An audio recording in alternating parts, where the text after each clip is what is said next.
My name is Danielle Hartwell, and I am 29.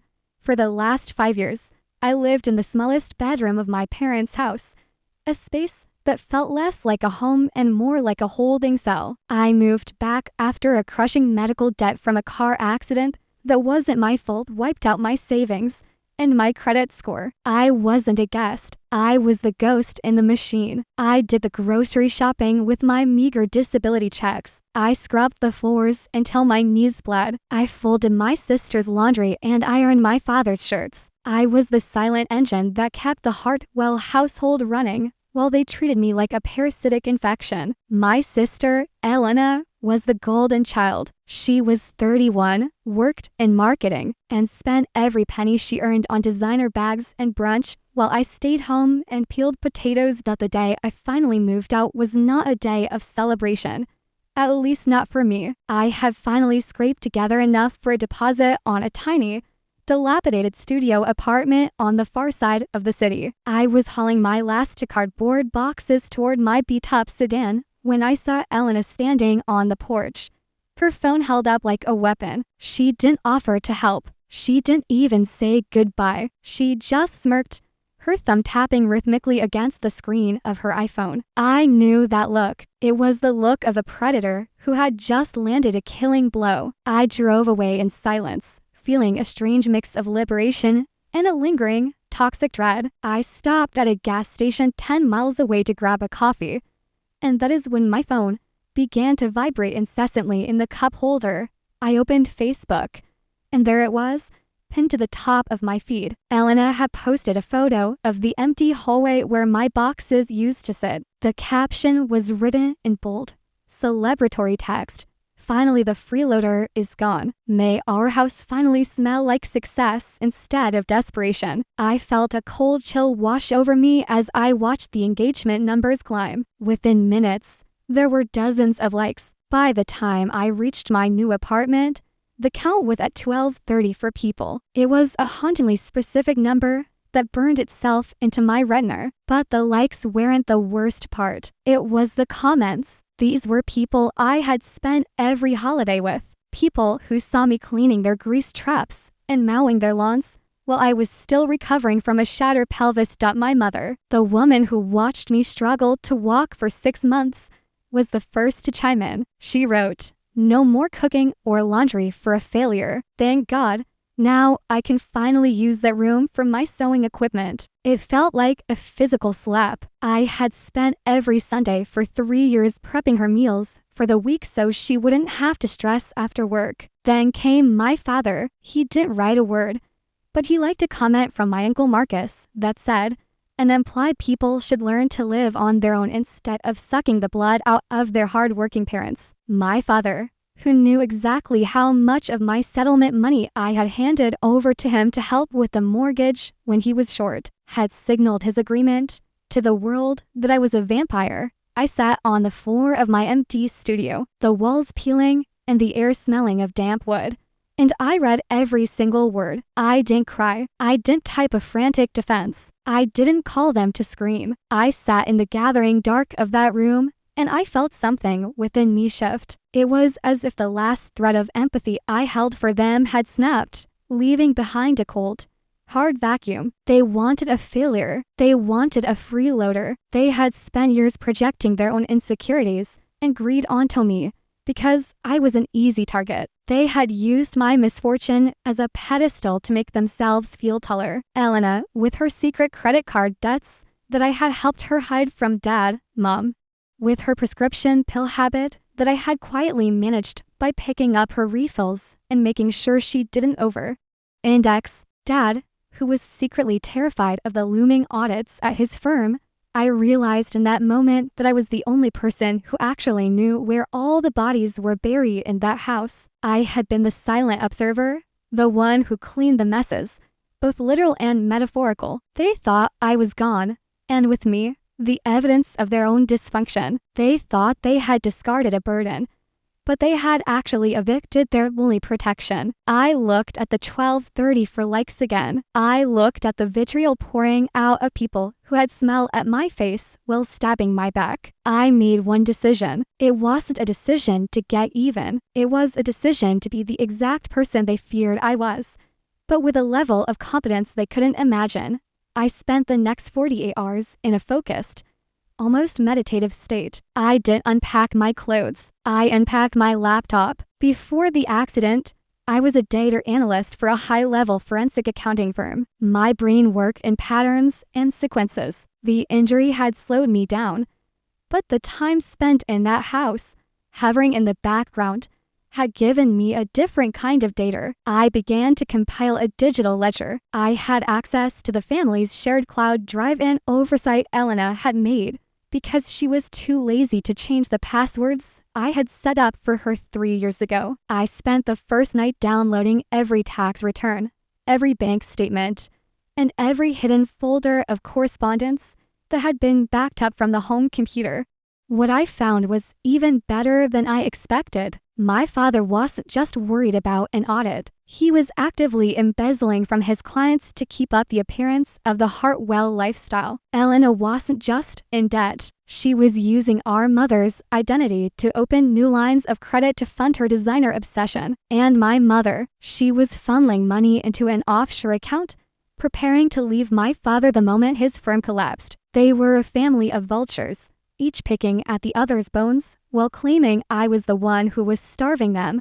The silence from my end was deafening to them. I knew they were waiting for a reaction. They wanted me to comment, to beg for forgiveness, or to lash out so they could post screenshots of my instability. I gave them nothing. I deleted my Facebook account. I changed my phone number, but not before setting up a temporary forwarding service that would log every incoming call and message without actually ringing through to my handset. I wanted the evidence of their panic later. I spent the rest of the week reaching out to my old contacts in the industry. I told them I was back, I was hungry, and I had a very specific set of skills that could be useful to certain regulatory bodies. As the week progressed, the atmosphere in my tiny studio changed from a place of exile to a war room. I lived on coffee and the adrenaline of pure, unadulterated coldness. I watched the logs of their social media from a burner account. Elena was still posting, mocking my silence. She posted a photo of them at dinner I usually would have cooked with the caption, "Peaceful dinner without the dark cloud hanging over us. Life is finally perfect." She had no idea that while she was eating the overpriced steak, I was sending a 300-page encrypted file to the Internal Revenue Service and the State Licensing Board. I included every receipt, every cross-referenced bank transfer, and every incriminating email I had harvested from their own hubris. I also sent a very special package to the board of directors at my father's firm. It contained a detailed breakdown of the ghost accounts he had been using to siphon client retainers. For Elena, I sent a formal tip-off to the fraud departments of the 4 major banks she had defrauded using my mother's social security number. I wasn't just leaving. I was dismantling the foundation of the house they had kicked me out of. I did it all with the same quiet efficiency I used to use when I bleached their floors. No emotion, no hesitation, just the cold application of facts to a situation that had been fueled by lies for too long. By Thursday, the pieces were all in place. I had secured a remote consulting gig that paid 3 times what I was making before the accident, thanks to a former boss who was more than happy to have my eyes back on a spreadsheet. I moved my few belongings into a secure, high-rise apartment that required 3 key cards to access. I wanted to be unreachable. I wanted to be a ghost. I spent Friday morning watching the sun rise over the city skyline, feeling the weight of the last 5 years evaporate. I knew the timeline. The letters would be arriving. The investigators would be knocking. The thin veneer of the Hartwell perfection was about to crack. I checked my temporary call log around noon. It was quiet. They were still basking in their perceived victory, likely planning their next social media post about how much better their lives were. I imagined my mother sitting in her new sewing room, unaware that the house she was sitting in was about to be seized. I imagined my father at his desk, pretending to work while the walls of his professional life were being stripped bare. I imagined Elena walking into a boutique, unaware that her cards were about to be declined and her world was about to be turned upside down by a felony fraud investigation.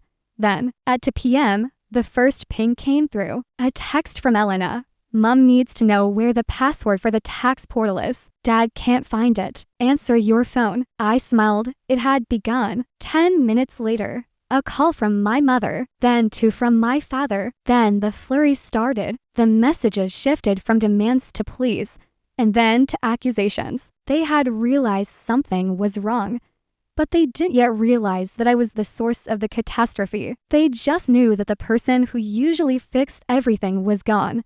And for the first time in their lives, they were standing in the rain without an umbrella.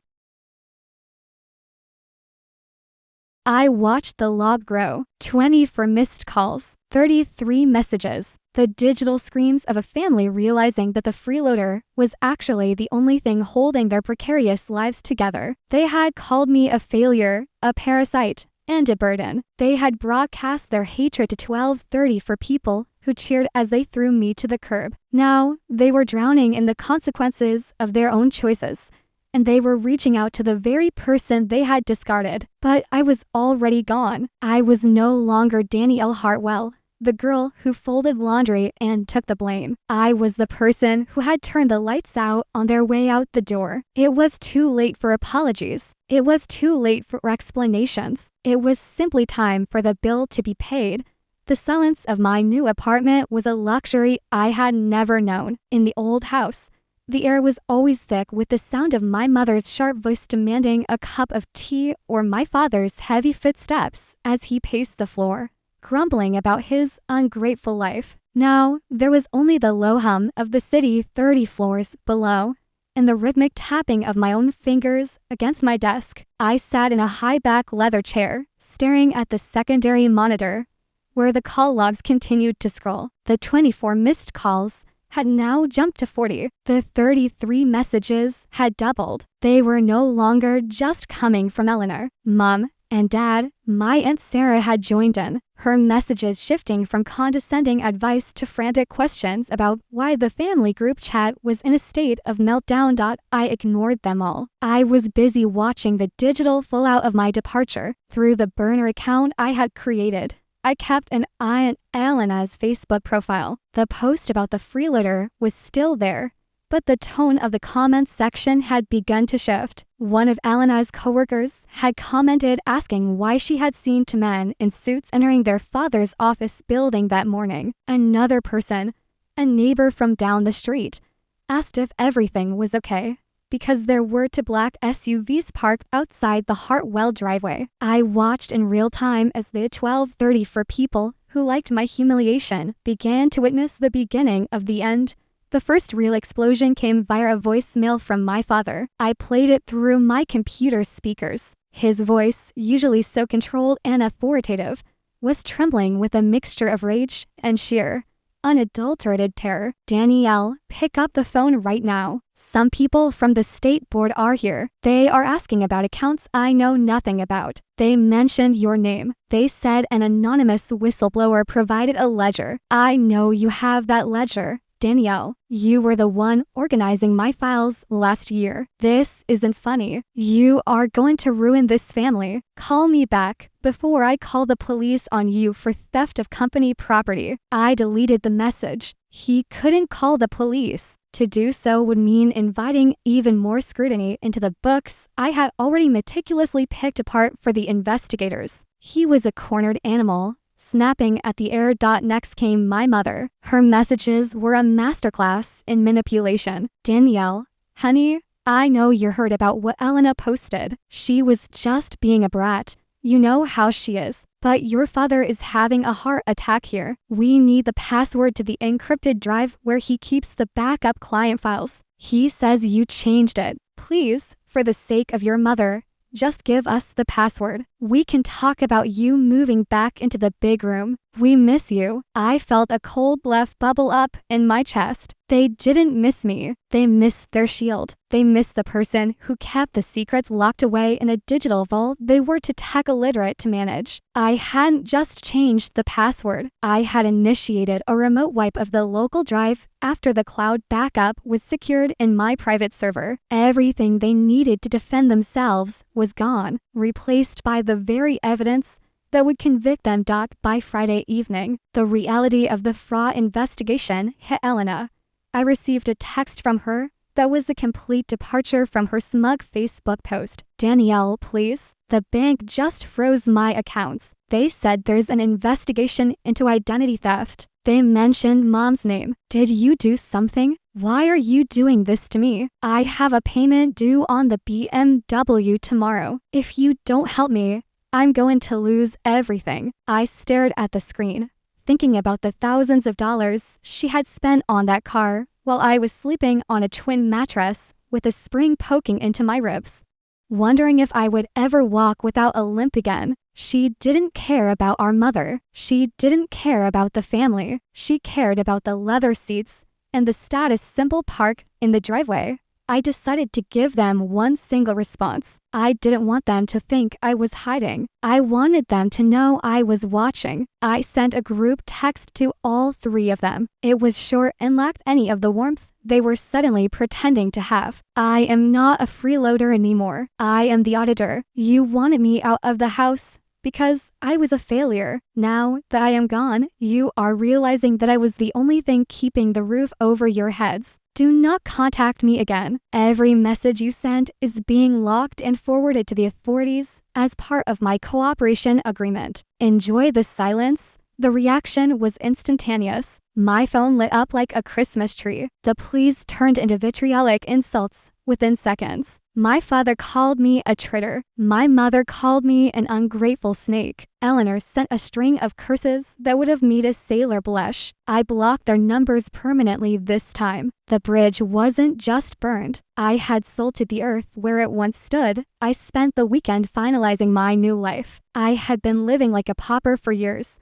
saving every penny of my disability and the small bits of freelance work I did under the table. Now, with my new consulting contract, I had more money than I knew what to do with. I bought a new wardrobe, a new laptop, and a car that actually started every time I turned the key. But more importantly, I bought peace of mind. I went to a high-end restaurant on Saturday night and sat alone, enjoying a meal that cost more than my weekly grocery budget at the Hartwell house. I looked at the people around me, all of them living their lives, unaware of the chaos I had unleashed on a small suburban street 20 miles away. On Sunday, the news broke in the local business circles. My father's firm had issued a formal statement. Senior partner Richard Hartwell had been placed on administrative leave pending an internal investigation into financial irregularities. The vultures were starting to circle. In the marketing world, where Elena worked,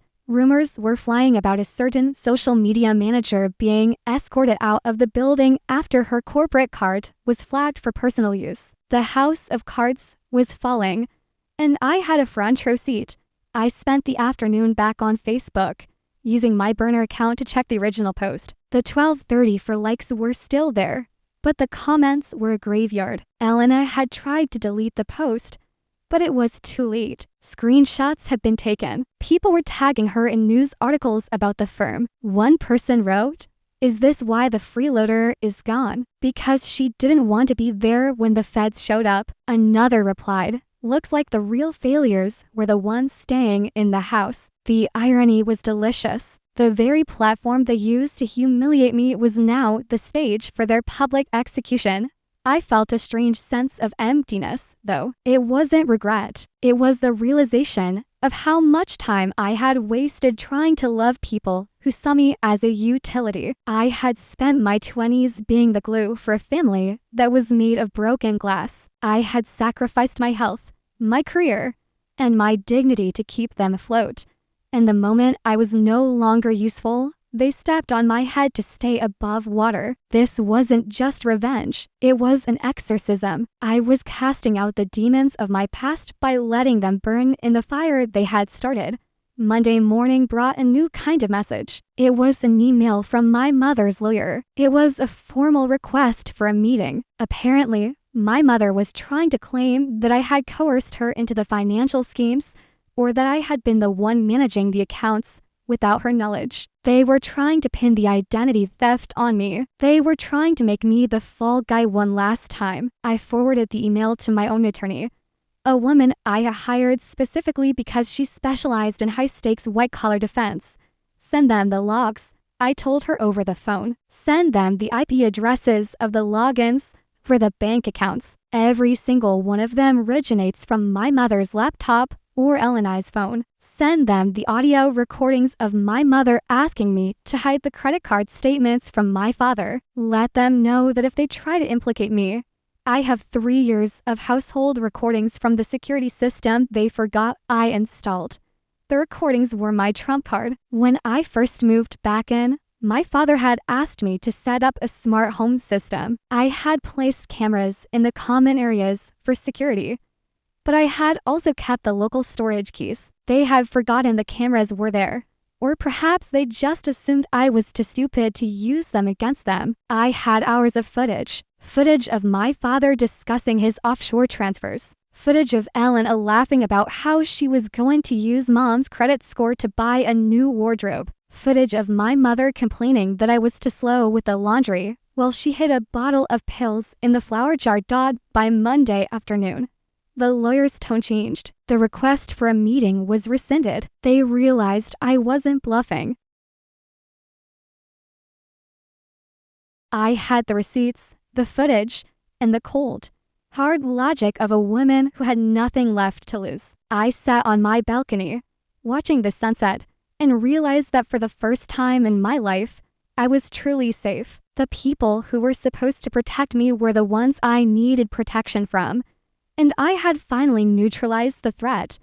But the story wasn't over. While my father was fighting for his professional life, and my mother was trying to avoid jail time, Elena was spiraling. She had lost her job, her car was repossessed, and her social standing was in tatters. She began posting cryptic, desperate updates on her Instagram story, pictures of wine glasses and dark rooms, captions about being betrayed by her own blood. She was trying to play the victim, trying to claw back some of the sympathy she had so easily given herself when she kicked me out. She didn't realize that the world had moved on. The 12:34 people who liked her post were now laughing at her downfall.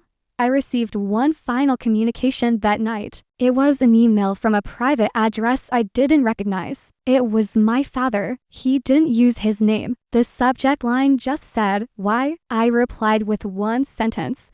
"Because you called me a freeloader on the day I had nothing, while you were stealing from people who had everything." I didn't wait for a response. I deleted the email and shut down the account. I looked at my living room. It was sparse, modern, and quiet. There were no piles of laundry, no smell of my mother's burnt cooking, no sound of my sister's shallow laughter. It was a sanctuary. I had built it from the ashes of the life they had tried to destroy. I was 29 years old, and for the first time, I was the only person in charge of my destiny. The revenge was sweet, yes, but the freedom was better. I was no longer the ghost in the machine. I was the one who had pulled the plug.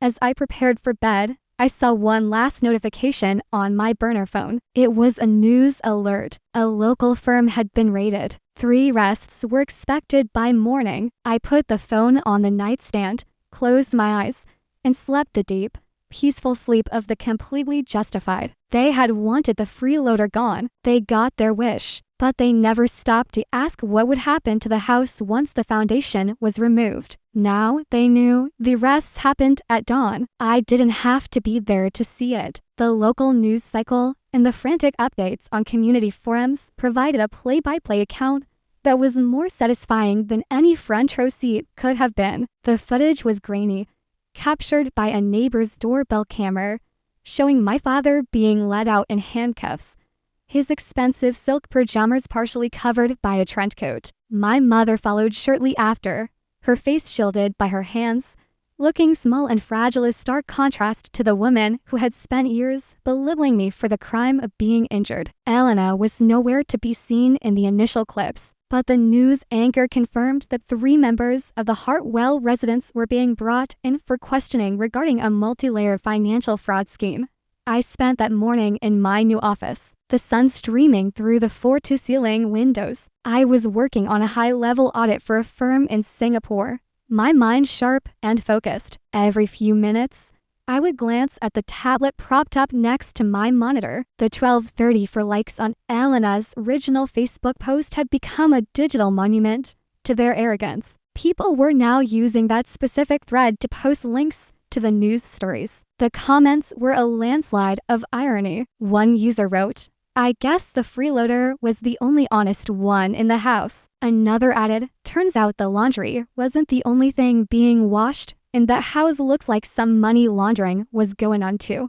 The weight of the last 5 years felt like a physical skin I had shed. I remembered the nights I spent crying in that small room, wondering if I would ever be more than a burden. I remembered the way my father would look at me with disgust when I used my cane to get to the kitchen. I remembered the way Elena would purposely drop her coat on the floor just to watch me struggle to pick it up. They had tried to break my spirit, but they had only succeeded in sharpening my resolve. I was no longer the broken girl from the car accident. I was the architect of their accountability. By noon, the legal proceedings were moving faster than I anticipated. My attorney called me with an update. "Danielle, your father's partners are not just suing him. They are cooperating with the feds to ensure he takes the full fall. And your sister, she tried to claim she was a victim of identity theft, but the bank records you provided show she was the one signing the digital authorizations from her own device. They are offering her a plea deal if she testifies against your mother regarding the credit card fraud." I felt a cold surge of satisfaction. The vultures were now picking at each other. Elena, who always prized her status above all else, was willing to sell out our mother to save her own skin. It was perfectly in character that I decided it was time to move to the next phase of my plan. It wasn't enough to just see them rested. I wanted to ensure they could never use me as a scapegoat again. I spent the afternoon drafting a comprehensive statement,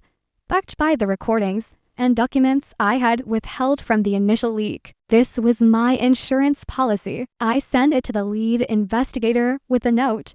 "These are the conversations that took place behind closed doors. They show premeditation. They show that I was not an accomplice, but a target of their manipulation." As the sun began to set, I received a call from a number I didn't recognize. Against my better judgment, I answered. It was Aunt Sarah. She was hysterical. "Danielle, how could you? How could you do this to your own family? They are in jail. The house is being cordoned off. Everything is gone. You've destroyed your father's career and your mother's health. Do you have any heart left?" I listened to her breathe for a moment, her indignation crackling through the line. "I have exactly the amount of heart they taught me to have, Sarah," I replied, my voice steady and devoid of emotion. "When Elena posted that I was a freeloader and the whole family cheered, where was your heart? When I was scrubbing floors with a shattered hip while they spent my settlement money, where was your concern for my health? You all enjoyed the benefits of their theft while calling me a failure. You are upset about the crime. You're upset that the service has been disconnected. Don't call me again." I hung up before she could respond and blocked her number too. The fallout continued to ripple through our social circle. The Hartwells were the talk of the town, a cautionary tale of greed and hubris. I watched as the people who had once snubbed me at family gatherings began to delete their comments on Elena's post. They were trying to scrub their association with the success that had turned out to be a felony. It was a masterclass in the fickle nature of social standing. When they thought I was down, they kicked me. Now that the others were down, they were running for cover. I took a walk through the city that evening, enjoying the anonymity of the crowd. No one knew who I was. No one knew that the quiet woman in the tailored coat was the reason for the headlines on the newsstands. I felt a sense of power in that anonymity. For years, I had been defined by my family, first as the promising daughter, then as the tragic accident victim. and finally as the freeloader. Now, I was defined only by my own actions. I was a ghost, a shadow, a silent observer who had finally stepped into the light on my own terms. I returned to my apartment to find an email from the lead investigator. They had reviewed the recordings I sent. The evidence of my mother's drug diversion and the fraudulent accounts was undeniable. They thanked me for my unprecedented cooperation and informed me that I would likely be called as a witness if the case went to trial. I felt a flicker of anxiety at the thought of facing them in a courtroom, but it was quickly replaced by a sense of duty. I owed it to the girl who had been trapped in that house to see this through to the very end. I looked at the photos I had taken of my new place, the clean lines, the high ceilings, the lack of clutter. It was a reflection of my mind. I had cleared out the junk. I had removed the parasites. I had reclaimed my life. But I knew there was one final piece of the puzzle. I needed to see the house one last time, not to go inside, but to witness the reality of what it had become. The next day, I drove back to my old neighborhood. I stayed in my car, parked across the street. The Hartwell house, once the jewel of the block, looked abandoned. There was yellow tape across the front door. The lawn, which I had mown religiously every Saturday, was already starting to look ragged. A for sale sign sat in the yard, but it was marked with a legal notice of seizure. It was a hollow shell, much like the family that had lived inside it.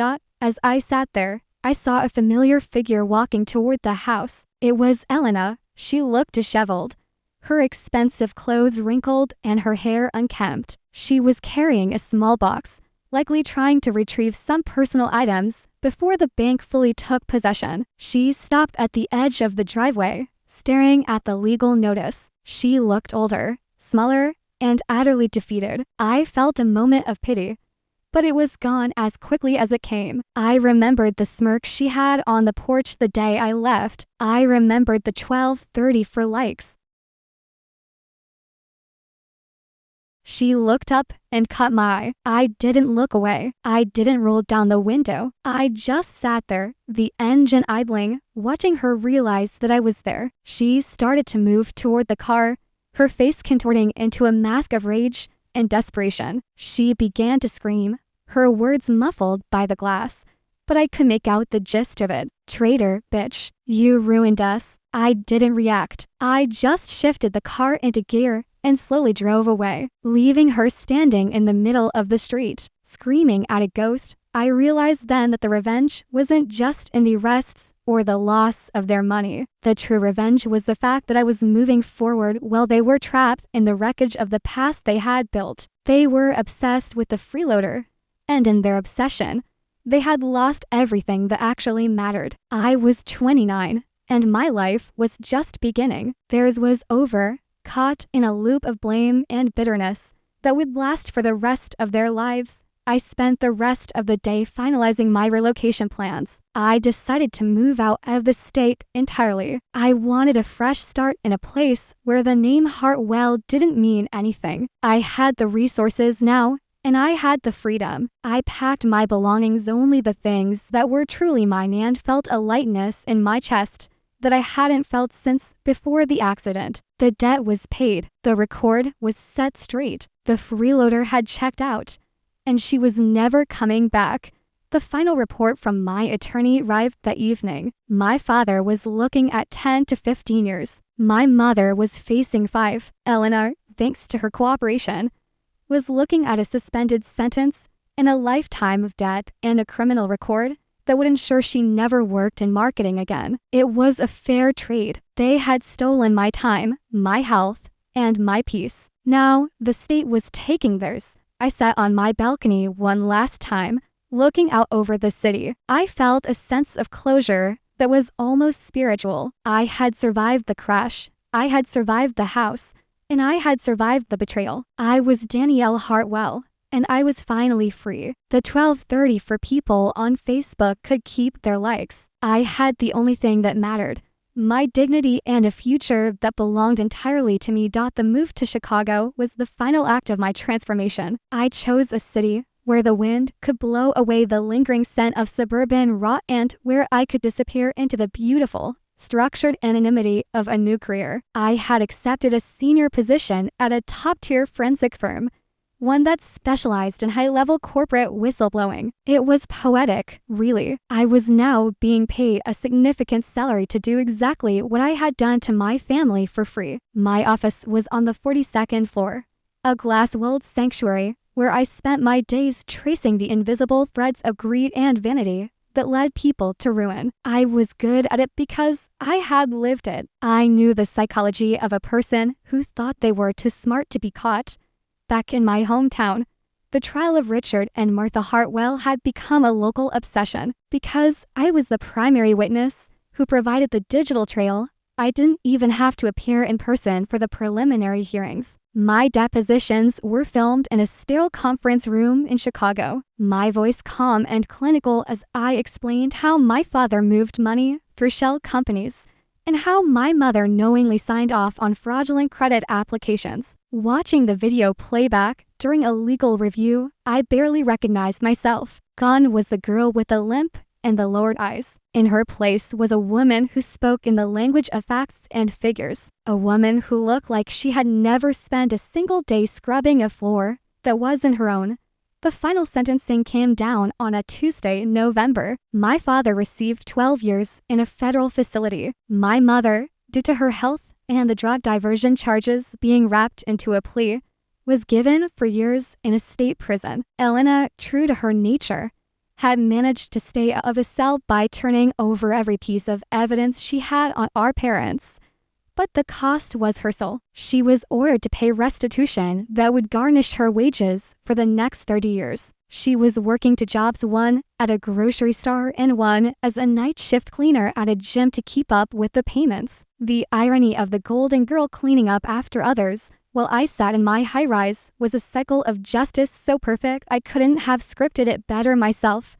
A few weeks after the sentencing, I received a letter in the mail. It had been forwarded through 3 different legal channels to ensure my location remained a secret. It was from Elena. There were no insults this time, no screams of traitor. It was a single sheet of notebook paper, stained with what I assumed were tears or coffee. It read, "We are losing the house next week. They are auctioning everything, even your old things that you left behind. I don't have anywhere to go. Mom says you owe us because we took you in when you had nothing. Please, Danielle, just $5,000. It's nothing to you now. I'm begging you, don't let your own sister sleep in a car." I read the letter twice. I thought about the day she posted that photo on Facebook. I thought about the 12:30 for people who laughed at me. I thought about the nights I spent in pain, listening to them eat dinner downstairs while I was told I didn't deserve a seat at the table because I hadn't contributed enough that day. I didn't feel anger. I didn't feel joy. I felt a profound sense of nothingness. The woman who wrote that letter was a stranger to me. I took the paper, walked over to my paper shredder, and watched as her desperate plea was turned into thin ribbons of confetti. I didn't send the money. I didn't even send a reply. Some debts can never be repaid, and some bridges are better left as ash. The day of the house auction arrived, and I did something I promised I wouldn't do. I logged onto the local real estate portal to watch the results. The house sold for a fraction of its value. The contents were sold off in lots. My old bed, the one with the broken spring, probably went for $5. My mother's sewing machine, her pride and joy, was likely bought by someone who would actually use it for something other than a hobby funded by stolen money. The Hartwell legacy was officially erased from the map. The neighborhood would move on. A new family would move into that house.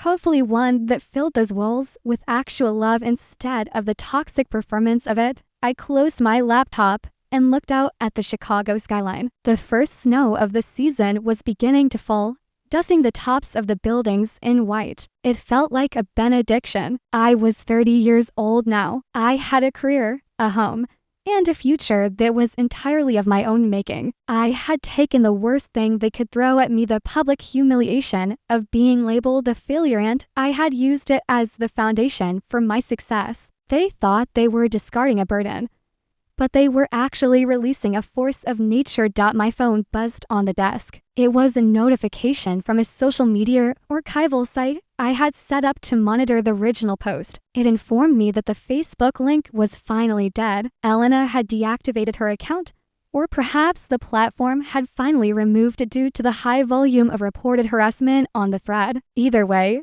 the 1 to 3 for likes were gone. The comments were gone. The public record of my shame had vanished, replaced by the private reality of my triumph. I took a deep breath, the cool air from the vent smelling of ozone and new beginnings. I spent that evening at a small gallery opening in the West Loop. I had made friends here, people who knew me as Donnie, the sharp-witted analyst who loved jazz and lived in a penthouse. They didn't know about the accident. They didn't know about the Hartwells. They only knew the person I had chosen to become. As I sipped a glass of wine and talked to a local architect about the curves of the city's skyline, I realized that I wasn't waiting for the other shoe to drop anymore. I wasn't looking over my shoulder. The revenge was complete, not because they were in prison, but because they no longer occupied a single inch of space in my mind. To anyone listening to this, anyone who has ever been made to feel small by the people who were supposed to be your sanctuary, remember that silence is not weakness. Silence is a collection of data. Use the time they give you while they are busy ignoring you to build your own exit strategy. They will call you a failure until the moment you become their reckoning. They will call you a freeloader until they realize you were the one carrying the weight of their world. Let them talk. Let them post. Let them laugh. Just make sure that when you finally walk out that door, you have the keys to the kingdom and the match to light the way behind you. I am Danielle Hartwell. I am not a failure. I am not a freeloader. I am the woman who survived, and I am the woman who won. My life is quiet now, and that is the greatest luxury of all. No more screams, no more secrets, and no more shadows. Just the clear, bright horizon of a life lived on my own terms. My journey from the smallest bedroom in a house of lice to the top of the world is over. The story of the Hartwells is a closed book, and I am the one who wrote the ending.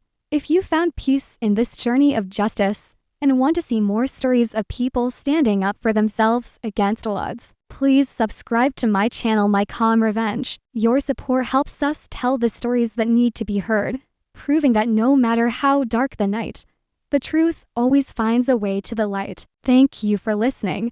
And remember, the best revenge is living a life they can no longer reach. Subscribe to My Calm Revenge.